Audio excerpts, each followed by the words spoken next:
Hello everyone, big welcome to my channel.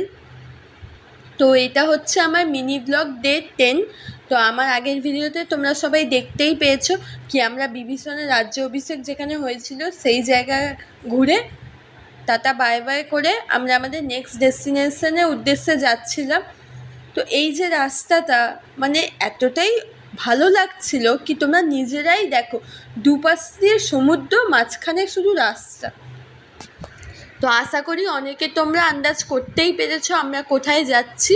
হ্যাঁ, আমরা যাচ্ছি last land of India, means Ram সেতু।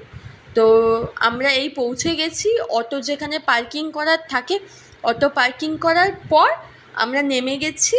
এবার আমাদের লাস্ট ল্যান্ড অফ ইন্ডিয়ার ওখানে দেখছো ওই যে স্ট্যাচুর ওপার থেকে খালি সমুদ্র, ওখান থেকে শুধু 18 কিলোমিটার দূরই শ্রীলঙ্কা, যেখানে রাম সেতু বানিয়ে রাম ঠাকুর গেছিলেন মা সীতাকে উদ্ধার করতে। তো এই জায়গায় যাওয়ার স্বপ্ন সবারই থাকে, আমাদেরও ছিল, কিন্তু আমাদের প্ল্যানটা খুবই হঠাৎ হয়েছিল। মানে এত তাড়াতাড়ি যে আমরা প্ল্যান করে ওখানে ঘুরে এসেছিলাম সেটাই সবচেয়ে বেশি অবাক লাগছিল। আর মানে জলের কালারটা ওটা তো আরও অপূর্ব, মানে পুরো ব্লু কালারের ছিল জলটা, এতটাই ভালো লাগছিল। মানে সমুদ্র দেখে এমনি আমার সমুদ্র খুব প্রিয়, তারপরে ওখানে খালি দুপাশে সমুদ্র আর সমুদ্রই ছিল, মানে খুবই ভালো লাগছিল।